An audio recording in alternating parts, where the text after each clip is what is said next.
Aujourd'hui, on présente une exposition de Michel François, qui est un artiste belge.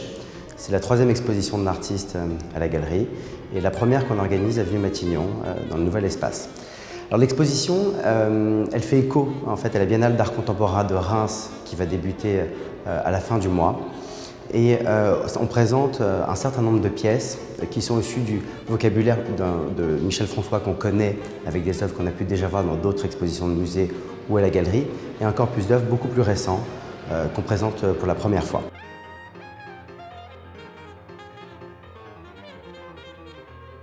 On est dans une autre partie de l'exposition avec deux œuvres et cet ensemble, c'est pas officiel, mais Michel aime l'appeler comme un jardin botanique.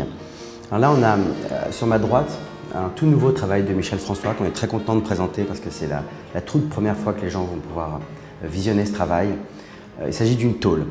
Et la tôle, Michel va la travailler avec une flamme, un chalumeau, pendant de nombreuses minutes.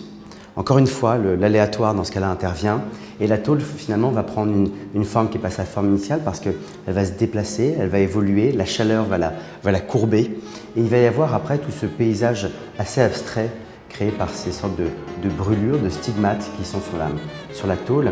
Et on pourrait penser à une sorte de paysage ou alors surtout quelque chose comme des pétales ou une constellation.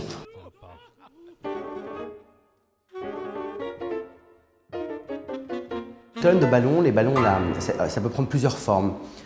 Ici, on est sous une forme comme une colonne qui rappelle, et c'est pour ça qu'il y a un lien très fort avec l'exposition qui est au rez-de-chaussée, les colonnes de cacahuètes, mais ça peut prendre des formes de grappes, ces ballons.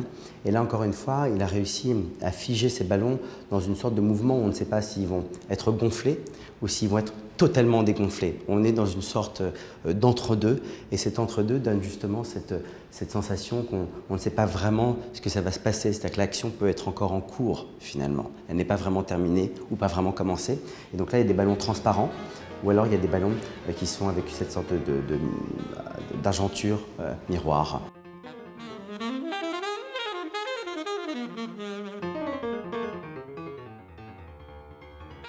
De cacahuètes. Alors elles sont intéressantes ces colonnes de cacahuètes parce qu'on est perturbé. Et ça, Michel nous perturbe grâce à son système, on va dire, d'accrochage. Parce qu'on ne sait pas si ces cacahuètes, qui sont par définition rigides parce qu'elles sont en bronze, jaillissent du plafond ou si elles sortent du sol. Donc on a cette sorte de doute qui apparaît au premier regard et il faut vraiment prendre le temps de tourner autour pour se rendre compte finalement qu'il y a ces deux procédés qui sont possibles. Et là, encore une fois, Michel y prend un objet ou un aliment qui est complètement du quotidien, comme cette cacahuète, et qui est extrêmement fragile. La cacahuète, elle s'effrite quand ça se touche, quand on croque dedans, et là, Michel, il lui donne une sorte de pérennité. Vous voyez, regardez, on a quelque chose qui finalement est très fluide et qui semble rigide, et cette pérennité grâce au bronze. Et donc, c'est quelque chose qui est très intéressant, et c'est un hommage très clair à Brancusi, avec la colonne de l'infini. Donc, on est aussi dans des repères par rapport à l'histoire de l'art que Michel essaie de toucher du doigt.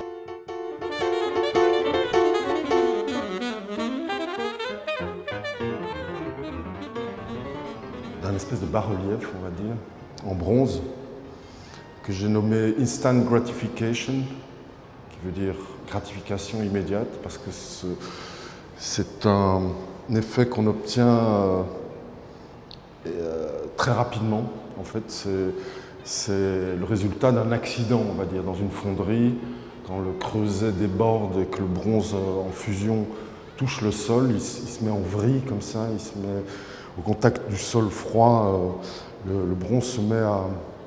Et donc c'est un moment dangereux que les fondeurs craignent d'ailleurs parce que ça amène du feu dans l'atelier.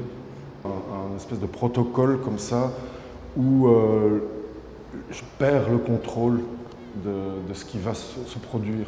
Donc dans ce cas-ci, ça correspond parfaitement à cette idée. Donc je dis, on va renverser du bronze en fusion sur le sol et on va admettre la forme qui va en sortir, admettre ce qui va se produire et voilà. Et donc cette idée de perte de contrôle est importante pour moi dans la mesure où c'est une manière de renoncer à une forme d'autorité. Vous voyez ce que je veux dire? faire confiance, laisser faire.